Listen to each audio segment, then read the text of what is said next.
আমেরিকার major league সকার MLS অনেকটাই বদলে গেছে লিওনেল মেসির হাত ধরে। ইন্টার মায়ামিও পেয়েছে ব্যাপক সাফল্য। 2023 সালের মাঝামাঝিতে পিএসজি ছেড়ে ইন্টার মায়ামিতে যোগ দেওয়ার পর দুটি শিরোপা জিতেছে মেন ইন পিঙ্করা। ক্লাবকে সাফল্য এনে দেওয়া মেসির মাথায় উঠেছে MLS এর বর্ষসেরা খেলোয়াড়ের মুকুট।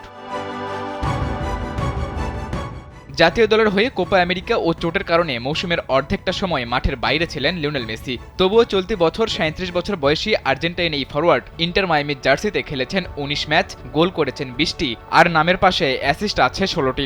MLS এর শিরোপা হাতছাড়া হলেও মৌসুমের অর্ধেকটা সময় খেলেই ব্যক্তিগত পারফরম্যান্সে ছাড়িয়ে গেছেন সবাইকে।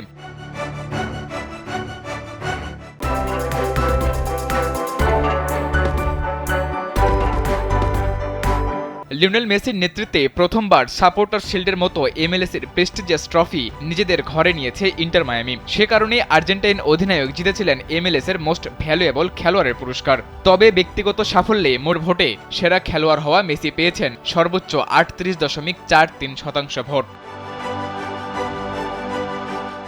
লিওনেল মেসির দীর্ঘ এই ক্যারিয়ারে MVP পুরস্কার আরেকটি নতুন সংযোজন। ইন্টার মায়ামি একাডেমির শিক্ষার্থীদের সামনে মেসির 3 সন্তান থিয়েগো, মাতেও এবং সিরোর মাধ্যমে মেসির হাতে তুলে দেওয়া হয়েছে এই সম্মাননা। এর আগে তিনি 8 বার ব্যালন ডিওর, 8 বার ফিফা বর্ষসেরা খেলোয়াড়, 7 বার লা লিগার MVP এবং একাধিকবার চ্যাম্পিয়ন্স লিগ সেরা খেলোয়াড়ের পুরস্কার জিতেছেন।